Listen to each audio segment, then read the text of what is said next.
மாற்றத்தின் குரல். உங்க வாழ்க்கையில நீங்க நினைச்சது எல்லாமே அடையணுமா? நீங்க வெற்றியாளன் ஆகணுமா? வெற்றியாளர்கள் எல்லாரும் ஃபாலோ பண்ண முக்கியமான 6 பழக்கங்கள் என்னென்ன அப்படின்றத இந்த வீடியோ பார்த்து தெரிஞ்சுக்கோங்க. வீடியோ ஸ்கிப் பண்ணாம ஃபுல்லா பாருங்க.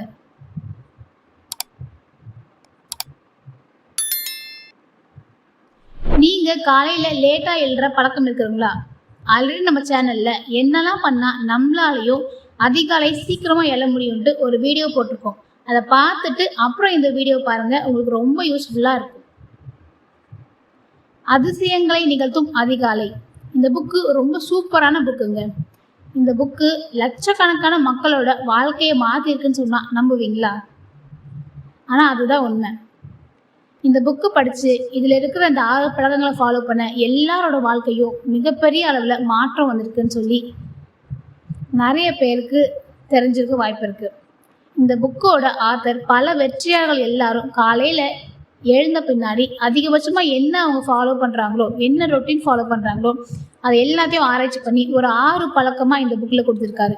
இந்த 6 பழக்கத்தையும் நம்ம கத்துக்கிட்டு நம்ம வாழ்க்கையில தொடர்ந்து ஃபாலோ பண்ணோம்னா நம்மளாலையும் ஒரு வெற்றியாளரா நிச்சயம் மாற முடியுங்க. இந்த 6 பழக்கங்கள் என்னன்னு பார்க்கலாம். நம்பர் 1, சைலன்ஸ், அமைதி. காலையில எழுந்ததும் கொஞ்ச நேரம் அமைதியா உட்காருங்க. எதை பத்தியும் யோசிக்காம, யார்கிட்டையும் பேசாம நேரா ப்ரஷ் பண்ணிட்டு ஃபேஸ் வாஷ் பண்ணிட்டு அமைதியா உட்காருங்கன்னு சொல்லி ஆதர் சொல்றாரு. ஆனா நம்ம என்ன பண்றோம்? அலாரம் அடிச்சதும் அதை ஆஃப் பண்ணிட்டு திரும்பவும் தூங்கிடுவோம். அப்படி இல்லைன்னா பெட்லேயே படுத்துட்டு அந்த அலாரத்தை ஆஃப் பண்ணிட்டு ஃபோனை பார்க்க ஆரம்பிச்சிடுவோம். வாட்ஸ்அப், ஃபேஸ்புக், இன்ஸ்டா, ஷார்ட்ஸ் பார்க்கறது. அப்படி இல்லைன்னா பெட்லேயே படுத்துட்டு டிவி போட்டு பார்க்கறது. காலையில் ரேடியோ, எஃப்எம் இந்த மாதிரி ஏதாச்சும் ஒரு சத்தத்தோடவே நம்ம டேவை ஸ்டார்ட் பண்ணுறோம். ஏதாச்சும் ஒரு சத்தங்களை உங்கள் மூளைக்குள்ளே போட்டுகிட்டே இருக்காதீங்க. அப்படி போட்டுகிட்டே இருந்தீங்கன்னா உங்கள் மூளையோட செயல்திறன் சொல்லக்கூடிய ப்ரொடக்டிவிட்டி குறைய ஆரம்பிச்சிடுங்க. உதாரணத்துக்கு நீங்கள் ஒரு பூத்தொட்டியில் நல்ல செடி வளர்க்கணும்னு ஆசைப்பட்டீங்கன்னு வைங்களேன். நல்ல விதையெல்லாம் அந்த தொட்டியில் போட்டு வச்சுட்டீங்க. காலையில் அந்த மண்ணில் இருந்து விதை முளைச்சி வெளியில் வரும்னு அதை பார்க்குறதுக்கு ரொம்ப ஆர்வமாக இருக்கீங்கன்னு வைங்க. ஆனால் அந்த விதை முளைக்கவே இல்லை. அந்த டைமில் நீங்கள் வெயிட் பண்ணாமல் திரும்பவும் நீங்கள் அந்த பூத்தொட்டியில் மறுபடியும் கொஞ்சம் மண்ணை போடுறீங்க. அப்போவும் அது முளைக்கவே இல்லை. தொடர்ந்து டெய்லியும் காலையில் அந்த தொட்டியில் கொஞ்சம் கொஞ்சமாக மண்ணை போட்டுகிட்டே இருந்தீங்கன்னா அந்த விதை முளைக்குமா? கண்டிப்பாக முளைச்சி வெளியில் வரவே வராது. அதே மாதிரி தாங்க, காலையில் எழுந்ததும் மைண்டு நமக்கு ரொம்ப ஃப்ரெஷ்ஷாக இருக்குங்க. அந்த டைமில் புது புது தாட்ஸு, புது புது ஐடியா இதெல்லாம் தோன்ற அந்த நேரத்தில் வாட்ஸ்அப், இன்ஸ்டா, ஷார்ட்ஸ் பார்க்குறது, இல்லை கண்ட நியூஸ் சேனலில் வர நியூஸ் பார்க்குறது, இந்த மாதிரி திரும்ப திரும்ப உங்கள் மூளைக்குள்ளே போட்டுகிட்டே இருந்தீங்கன்னா, தேவையில்லாத தகவல்களை திரும்ப திரும்ப உங்கள் மூளைக்குள்ளே போட்டுகிட்டே இருந்தீங்கன்னா புது புது ஐடியா, க்ரியேட்டிவ் தாட்ஸ் இதெல்லாம் எப்படி வெளியில் வரும்? அதில் மண்ணள்ளி போடுறதுக்கு சமங்க. காலையில் எழுந்ததோ யார்கிட்டையும் பேசாமல் முடிஞ்ச அளவுக்கு மொட்டை மாடி இருந்துச்சுன்னா அங்கே ஒரு சேரை போட்டுட்டு அமைதியாக உட்காருங்க. அப்படி இல்லைன்னா உங்கள் வீட்டுக்குள்ளேயே எதை பற்றியும் யோசிக்காமல் ஒரு 5லேருந்து 10 நிமிஷம் அமைதியாக உட்காருங்க. இந்த மாதிரி டெய்லியும் காலையில் கண்ணு முழிச்சதும் அமைதியாக உங்கள் நாளை ஆரம்பிச்சிங்கன்னா உங்களுக்குள்ளே மாற்றம் வரதை நீங்கள் பார்ப்பீங்க. புது புது தாட்ஸு, புது புது ஐடியாலாம் உங்களுக்கு உருவாக ஆரம்பிக்கும். சொல்யூஷனே கிடைக்காத பிரச்சனை கூட ஈஸியாக சொல்யூஷன் உங்களுக்கு கிடைக்க ஆரம்பிக்கும். இந்த பழக்கம் உங்கள் வாழ்க்கையே அடுத்த கட்டத்துக்கு கொண்டு போயிடுங்க. காலையில் எழுந்ததும் அமைதியாக இருக்கணும்னா எல்லாரும் எழுறதுக்கு முன்னாடி சீக்கிரமாக நீங்கள் எழணும். இந்த உலகம் கண் முழிக்கிறதுக்கு முன்னாடி நீங்கள் எழுந்தால் மட்டும்தான் இந்த அமைதியை உங்களால் உணர முடியுங்க. ஒருவேளை சும்மா அமைதியாக உட்கார உங்களால் முடியல, என்னால் அந்த மாதிரிலாம் உட்கார முடியாதுங்க, நான் அந்த மாதிரிலாம் உட்கார்றது கிடையாதுன்னு நீங்கள் நினச்சிங்கன்னா அமைதியாக உட்காந்து சைலண்ட்டாக யார்கிட்டையும் பேசாமல் ஒரு 5 நிமிஷம் கண்ணை மூடி உங்கள் மூச்சு உள்ளே போகிறதையும் வெளியில் வர்றதையும் மட்டும் நீங்கள் கவனிங்க. வேறு எதை பற்றியும் யோசிக்காதீங்க. காலையில் என்ன சமைக்கிறது, அடுத்து என்ன பண்ணலாம், எனக்கு என்னென்ன பிளானு எதையும் யோசிக்காமல் அமைதியாக உட்காந்து ரிலாக்ஸாக அமைதியாக இருங்க. அப்படி இல்லை அமைதியாக இருக்க முடியலன்னா உங்களோட மூச்சு உள்ளே போகிறதையும் மூச்சு வெளியில் வர்றதை மட்டும் கவனம் வச்சு பாருங்கள். வேறு எதை பற்றியும் யோசிக்காதீங்க. நம்பர் 2, அஃபர்மேஷன், சுய கட்டளை. உங்கள் மனசுக்கும் மூளைக்கும் நீங்கள் கொடுக்கக்கூடிய கட்டளை தான் அஃபர்மேஷன் சொல்கிறாங்க. நிறைய பாசிட்டிவான நேர்மறையான வார்த்தைகளை தான் அஃபர்மேஷன் சொல்லுவாங்க. உதாரணமாக, நான் மகிழ்ச்சியாக இருக்கிறேன், நான் ஆரோக்கியமாக இருக்கிறேன், நான் பணக்காரன், செல்வ செழிப்பு மிக்கவன், என் குடும்பம் ரொம்ப அன்பான குடும்பம், ரொம்ப சந்தோஷமாக இருக்கேன். இந்த மாதிரி நேர்மறையான வார்த்தைகளை உங்களோட வாழ்க்கைக்கு ஏற்ற மாதிரி, இல்லை உங்கள் ஹெல்த்துக்கு ஏற்ற மாதிரி, உங்கள் ஃபேமிலிக்கு, உங்களோட பொருளாதாரத்துக்கு, இந்த மாதிரி நிறைய உங்களுக்கு என்னெல்லாம் வேணுமோ அது எல்லாத்தையும் யோசித்து குறைஞ்சபட்சம் ஒரு 21 நீங்கள் நோட் பண்ணி எழுதி வச்சுக்கோங்க, பாசிட்டிவான வார்த்தைகளாக. அது எல்லாத்தையும் திரும்ப திரும்ப வாய் விட்டு சொல்லிகிட்டே இருங்க. உங்களுக்குள்ள கண்டிப்பாக ஒரு பாசிட்டிவ் வைப்ரேஷன் கொடுக்குங்க. இதெல்லாம் நம்புற மாதிரியே இருக்குது, நான் பணக்காரன் ஆகிடுவேன், நான் பணக்காரன் அப்படின்னு சொன்னால் மட்டும் நம்ம பணக்காரன் ஆகிடுவோமா அப்படின்னு கேட்குறீங்களா? வார்த்தைகளுக்கு ரொம்ப சக்தி இருக்குங்க. ஒரு வார்த்தை உங்களை வாழ வைக்கும், அதே மாதிரி ஒரு வார்த்தை உங்களோட வாழ்க்கையே அழிச்சிடுங்க. வார்த்தைக்கு அவ்வளோ சக்தி இருக்குது. நீங்கள் யாராக ஆக விரும்புகிறீங்களோ, இல்லை என்ன சாதிக்கணும்னு விரும்புகிறீங்களோ, எது கிடைக்கணும்னு ஆசைப்படுறீங்களோ அது எல்லாம் கிடைச்ச மாதிரி திரும்ப திரும்ப உங்களுக்கு நீங்களே சொல்லிட்டு இருந்தீங்கன்னா நாளடைவில் உங்கள் ஆள் மனசு நீங்கள் சொல்கிறத நம்ப ஆரம்பிக்குங்க. நீங்கள் சொல்கிறத உங்கள் ஆள் மனசு நம்பிடுச்சுன்னா உங்களுக்கு அது நிஜத்துலேயும் நடத்தி காட்டும். இதை நான் என்னோடய சொந்த அனுபவத்தில் உணர்ந்திருக்கேன். நான் எதை நினச்சி அஃபர்மேஷன் சொன்னேனோ அது எல்லாமே நடந்திருக்குங்க. ஸோ உங்கள் வாழ்க்கை எப்படி இருக்கணும், உங்களோட ஜாப் என்னவாக இருக்கணும், உங்களோட பிஸ்னஸ்ஸு, உங்களோட ஃபேமிலி எந்தளவுக்கு சந்தோஷமாக இருக்கணும், உங்கள் ரிலேஷன்ஷிப்பு, உங்களோட ஹெல்த்து எந்தளவுக்கு முன்னேற்றமாக இருக்கணும், இது எல்லாமே இன்னும் உங்களுக்கு என்னெல்லாம் வேணுன்றதை தெளிவாக யோசித்து முடிஞ்ச அளவுக்கு ஒரு 21 ஸ்டேட்மெண்ட்டாக ஒரு 21 அஃபர்மேஷனை ரெடி பண்ணி நோட்டில் எழுதி வச்சு அதை சத்தமாக உங்கள் குரலில் ரெக்கார்ட் பண்ணி வச்சுக்கோங்க. காலையில் எழுந்ததோ அந்த அஃபர்மேஷனை கேளுங்க. உங்களால் முடிஞ்சால் வாய் விட்டு கூட சொல்லுங்கள். அப்படி இல்லைன்னா நீங்கள் மனசுக்குள்ளேயே கூட ரிப்பீட் பண்ணி சொல்லலாம். ஆனால் நம்பிக்கையோடு சொல்லுங்கள். இந்த மாதிரி நீங்கள் தொடர்ந்து சொல்லிகிட்டே வந்தீங்கன்னா நீங்கள் சொல்கிற பாசிட்டிவான வார்த்தைகளை அது கேட்குற உங்கள் ஆள் மனசு அதை நிஜத்துலேயும் நடத்தி காட்டும். நீங்கள் தொடர்ந்து ட்ரை பண்ணி பாருங்கள், நீங்களே மாற்றத்தை ஃபீல் பண்ணுவீங்க. நம்பர் 3, விசுவலைசேஷன், காட்சிப்படுத்துதல். விஷயங்கள் எப்படி இருக்கின்றனவோ அப்படி அவற்றை பார்க்காமல் அவை எப்படி இருக்க வேண்டும் என்று நீங்கள் விரும்புகிறீர்களோ அப்படி அவற்றை பாருங்கள் அப்படின்னு ஆர்டர் சொல்கிறாருங்க. ஒவ்வொரு விஷயத்துலையும் உங்களுக்கு என்ன வேணும், எந்த மாதிரி இருக்கணும்னு உங்களுக்கு தோணுதோ அந்த மாதிரி கற்பனை பண்ணி காட்சிப்படுத்தி பாருங்கள். உதாரணத்துக்கு நீங்கள் ஆஃபீஸ் போயிட்டுருக்கீங்கன்னு வைங்களேன், பஸ்லையோ ட்ரெயின்லையோ தான் நீங்கள் ட்ராவல் பண்ணி போகிற மாதிரி இருக்குன்னா உங்களோட ஆசை ஒரு பைக் வாங்குறது தான் உங்களோட கனவாக இருக்குது அப்படின்னா நீங்கள் காட்சிப்படுத்தி பாருங்கள். நீங்கள் வீட்டிலேருந்து பைக் எடுத்து அதை ஆன் பண்ணி அதில் உட்காந்து ஜாலியாக உங்களோட ஆஃபீஸ்க்கு நீங்கள் ட்ராவல் பண்ணி போயிட்டுருக்கீங்க. ஆஃபீஸில் அதை பார்க் பண்ணிவிட்டு உங்கள் ஆஃபீஸ் ஒர்க்லாம் முடிஞ்ச பின்னாடி அந்த பைக்கில் நிம்மதியாக நீங்கள் வீட்டில் வந்து பார்க் பண்ணுறீங்க.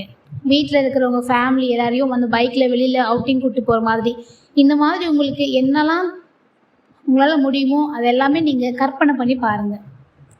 இல்லை நீங்கள் ஆல்ரெடி பைக்கில் தான் ஆஃபீஸ் போயிட்டுருக்கீங்க, உங்களோட கனவு காராக இருக்குன்னா அப்போ நீங்கள் காரில் போகிற மாதிரி காட்சிப்படுத்தி பாருங்கள். காரோட கதவை திறந்து அந்த ஸ்டேரிங்கில் நீங்கள் பிடிச்சி நீங்களே ட்ரைவ் பண்ணிட்டு ஹாப்பியாக உங்களுக்கு பிடிச்ச பாட்டை கேட்டுட்டு ஆஃபீஸ் போகிற மாதிரி காட்சிப்படுத்தி பாருங்கள்.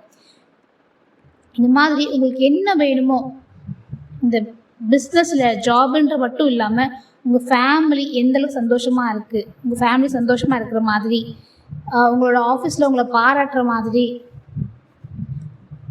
ஒவ்வொரு விஷயத்துலையும் எந்த மாதிரியெல்லாம் உங்களுக்கு வேணுமோ அந்த மாதிரியெல்லாம் கற்பனை பண்ணி காட்சிப்படுத்தி பாருங்கள். நம்பிக்கையோடு செய்யுங்க. கண்டிப்பாக நீங்கள் நினச்சது எல்லாமே நினச்ச மாதிரியே மாறுறத நீங்களே பார்ப்பீங்க. நீங்கள் விரும்புகிறத உங்கள் மனசில் நீங்கள் பார்க்குறதால அது ஒரு ஆழமான உணர்வுகளை உங்களுக்குள்ளே தூண்டி விடுங்க.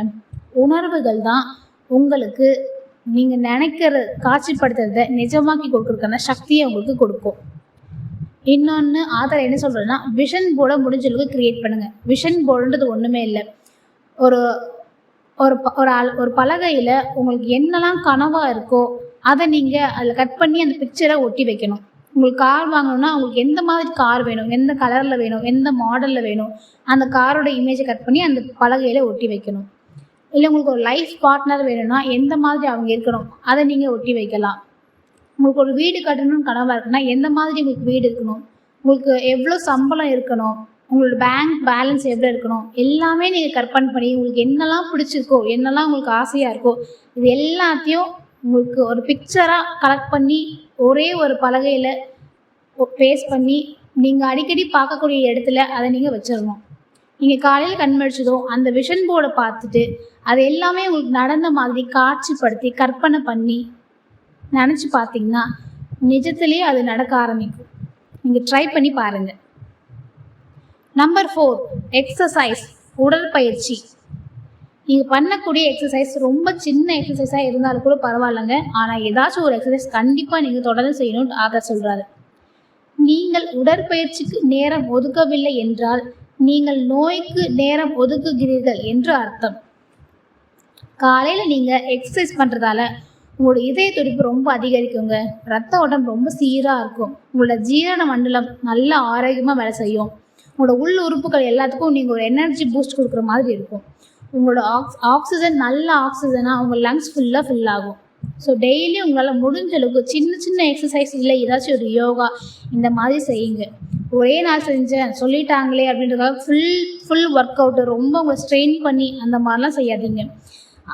சின்ன சின்ன எக்ஸசைஸாக உங்களால் முடிஞ்ச அளவுக்கு உங்கள் பாடி கண்டிஷனுக்கு ஏற்ற மாதிரி குட்டி குட்டி எக்ஸசைஸாக வீட்டுக்குள்ளேயே நீங்கள் பண்ணலாம். ஜிம்முக்கு தான் போய் பண்ணணும்னு அவசியம் கிடையாது.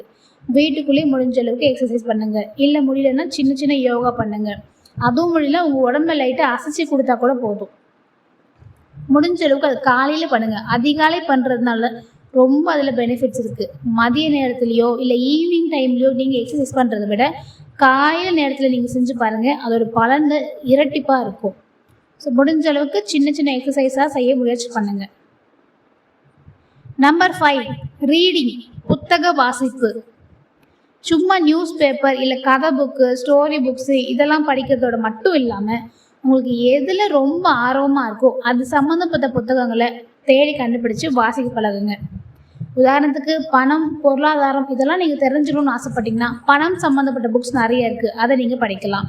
அப்படி இல்லை share market, mutual funds, savings பண்ணுறது, இன்வெஸ்ட்மெண்ட்டு இதெல்லாம் தெரிஞ்சுக்கணும்னா அது ரிலேட்டடான புக்ஸை தேடி கண்டுபிடிச்சி நீங்கள் படிக்க ஆரம்பிங்க. இல்லை ஒரு தலைவர்களோட ஆட்டோபயோகிராஃபி இந்த மாதிரி படிக்க ஆர்வமாக இருக்குன்னா அந்த மாதிரி படிங்க. மோட்டிவேஷனல் செல்ஃப் டெவலப்மெண்ட் புக் படிக்கணும்னா அந்த மாதிரி படிங்க. ஃபஸ்ட்டு உங்களுக்கு எதில் ரொம்ப இன்ட்ரெஸ்ட்டாக இருக்கும், எனக்கு இந்த ஃபீல்டு ரொம்ப இன்ட்ரெஸ்ட்டாக இருக்குன்னா அது ரிலேட்டடான புக்ஸை படிக்க ஆரம்பிங்க. நீங்கள் நல்லா படிக்க ஆரம்பித்ததுக்கு பின்னாடி நீங்கள் எந்த துறையில் இருக்கீங்களோ அந்த துறை சம்மந்தப்பட்ட புத்தகங்களை வாசிக்க ஆளுங்க. டெய்லியும் ஒரு 5 பக்கமாச்சும், குறைஞ்சபட்சம் ஒரு 5 பக்கமாச்சும் படிக்க முயற்சி பண்ணுங்கள். நல்ல நல்ல புத்தகங்களை வாங்கி படிக்க முயற்சி பண்ணுங்கள். படிக்கிறவங்க புக்கு வாங்கி படிப்பாங்க. படிக்க தெரியாதவங்க என்ன பண்ணுறதுன்னு கேட்குறீங்களா? இப்போ இருக்க டெக்னாலஜிக்கு படிக்க தெரியாதவங்க கவலைப்பட வேண்டிய அவசியமே இல்லை. உங்களுக்கு என்ன புக்கு தெரிஞ்சுக்கணும்னு ஆசைப்பட்றீங்களோ அதை நீங்கள் யூடியூப்பில் நீங்கள் சர்ச் பண்ணாலே அந்த புக்கை பற்றிய ஃபுல் ரிவ்யூ நீங்கள் படித்ததுக்கு நிகராக அந்த புக்கில் என்னென்ன கருத்துக்கள் இருக்குது, என்ன சொல்லியிருக்காங்கன்றத டீட்டெயிலாக எக்ஸ்பிளைன் பண்ணி நிறைய வீடியோஸ் இருக்கும். நீங்கள் ஃப்ரீ டைமில் அந்த வீடியோ கேட்டால் கூட அந்த வீடியோவில் இருக்கிற கருத்துக்களை நீங்கள் உள்வாங்கிட்டீங்கன்னா கூட நீங்கள் அந்த புக்கை படித்ததுக்கு சமம் தான். ஸோ படித்தவங்க புக்கை வாங்கி படிங்க. படிக்காதவங்க உங்களுக்கு என்ன புக்கு படிக்க ஆசையாக இருக்கோ அந்த புக்கை வந்து சர்ச் பண்ணி அதில் இருக்கிற கருத்துக்களை கேட்டு தெரிஞ்சுக்கோங்க. அதை ஃபாலோ பண்ணுங்கள். நம்பர் 6, டைரி ரைட்டிங், நாட்குறிப்பு எழுதுதல். டெய்லி ஒரு 5 மினிட்ஸ் ஆச்சும் ஒரு 5 நிமிஷம் ஸ்பெண்ட் பண்ணி டைரி எழுத பழக்கத்தை வளர்த்துக்கோங்க. நேற்று என்ன நடந்துச்சு, இன்றைக்கி என்னெல்லாம் செஞ்சு முடிக்கணும், இன்றைக்கான டாஸ்க் என்னென்ன, இல்லை உங்களுக்குள்ளே ஏதாவது புது புது ஐடியா வருது, ஏதாவது யோசனைகள் வருது அப்படின்னா நீங்கள் அந்த டைரியில் டெய்லி நோட் பண்ணி வைக்கலாம். ஒரு 5 நிமிஷம் ஸ்பெண்ட் பண்ணி நீங்கள் அந்த குறிப்பு மாதிரி எழுதி வைக்கலாம். ஆத்தர் என்ன சொல்கிறாருன்னா, யோசனைகள் எப்போது வேண்டுமானாலும் எங்கிருந்து வேண்டுமானாலும் வரும். அவற்றை மனதில் மட்டும் குறித்து கொண்டால் அவை வெகு சீக்கிரம் மறைந்து விடும் அப்படின்னு சொல்கிறாருங்க. நமக்கு எப்போ யோசனை வருது, எப்போ திடீர்னு ஒரு நல்ல ஐடியாவை தோணும், சரி அப்புறமா நோட் பண்ணிக்கலாம்னு நினைப்போம். ஆனால் அப்புறம் நம்ம மனசை விட்டு இது போயிடும், மறந்துடுவோம் நம்ம. ஸோ உங்களுக்கு எப்போ தாட்ஸ் தோணுதோ, எப்போ ஒரு நல்ல யோசனை, முடிஞ்ச அளவுக்கு அதில் தான் காலையில் இது எழுத சொல்கிறாங்க. காலையில் நம்ம மைண்டு ரொம்ப ஃப்ரெஷ்ஷாக இருக்கும். எதை பற்றியும் தேவையில்லாம் யோசிக்காமல் இருக்கிறதுனால நல்ல நல்ல யோசனைகள், நல்ல நல்ல ஐடியா, புது புது யோசனைகளாக வரதுனால அந்த டைமில் நீங்கள் டைரி எழுதுகிற பழக்கத்தை வச்சுக்கிட்டிங்கன்னா உங்களோட யோசனைகள், ஐடியா எல்லாத்தையும் நீங்கள் நோட் பண்ணிட்டீங்கன்னா உங்களுக்கு அது மறக்கவே மறக்காது. ஸோ டைரி எழுதுங்க. அப்படி இல்லை உங்களுக்கு டைரி எழுத விருப்பம் இல்லை அப்படின்னா நீங்கள் அதுக்கு பதிலாக நன்றி எழுதலை பழக்கத்தை வளர்த்துக்கோங்க. உங்ககிட்ட என்னெல்லாம் இருக்கோ அது எல்லாத்தையும் எழுதி இதெல்லாம் எங்கிட்ட இருக்கிறதுக்கு நன்றி நீங்கள் எழுதலாம். உங்ககிட்ட ஒரு வீடு இருக்குது அப்படின்னா இந்த வீடு எனக்கு இருக்கிறதுக்கு நன்றின்னு சொல்லி எழுதலாம். ஒரு அன்பான குடும்பம் இருக்குன்னா என்னோட அன்பான குடும்பத்துக்கு நன்றி அப்படின்னு சொல்லி எழுதலாம். நீங்கள் ஆரோக்கியமாக இருக்கீங்க, உங்களோட உடம்பு ரொம்ப ஆரோக்கியமாக இருக்குது, நல்லா உங்களால் நடக்க முடியுதுன்னா என்னால் நல்லா நடக்க முடியுது, நான் ஆரோக்கியமாக இருக்கேன் அப்படின்னு சொல்லி உங்ககிட்ட என்னெல்லாம் இருக்கோ, ஒரு சின்ன பொருளாக இருந்தால் கூட, ஒரு செல்ஃபோன் உங்ககிட்ட இருக்கிறதுனால இப்போ இந்த வீடியோ உங்களுக்கு கேட்க முடியுது. இப்போது குரல் வளம் நல்லா இருக்கிறதுனால என்னால் பேச முடியுது, காது கேட்குறதுக்கு நல்லா கேட்குறதுனால உங்களால் நான் பேசுறதை கேட்க முடியுது. ஸோ நம்மக்கிட்ட என்னெல்லாம் இருக்கோ அது எல்லாத்துக்கும் நன்றி எழுதுகிற பழக்கத்தை வளர்த்துக்கோங்க. உங்கள்கிட்ட இருக்கிறதுக்கு நீங்கள் நன்றியோடு இருந்தீங்கன்னா மட்டும்தான் உங்கள்கிட்ட இல்லாதது உங்களை தேடி வரும். ஸோ நன்றி எழுதுங்க. உங்கள்கிட்ட இருக்கிற எல்லா பழக்கத்துக்கும் எழுதி நன்றி எழுதுங்க. இந்த 6 பழக்கத்தையும் தொடர்ந்து நீங்கள் ஃபாலோ பண்ணிட்டு வந்தீங்கன்னா உங்கள் வாழ்க்கையில் மாற்றம் வரதை நீங்களே கண்கூட பார்ப்பீங்க. ஸோ ட்ரை பண்ண முயற்சி பண்ணுங்கள். என்னங்க நீங்கள் காலையில் எழுந்து ஃபஸ்ட்டு அமைதியாக இருக்கணும்னு சொன்னீங்க, எக்ஸசைஸ் பண்ணுன்னு சொன்னீங்க, இப்போ டைரி எழுதுன்னு சொல்கிறீங்க. இதெல்லாம் காலையில் செஞ்சுட்டு இருந்தேன்னா நான் எப்போ ரெடி ஆகிட்டு ஆஃபீஸ் கிளம்புறது, பிள்ளைங்களை எப்போ ஸ்கூலுக்கு அனுப்புறது, காலையில் எப்போ சமைச்சு முடிக்கிறதுன்னு கேட்குறீங்களா?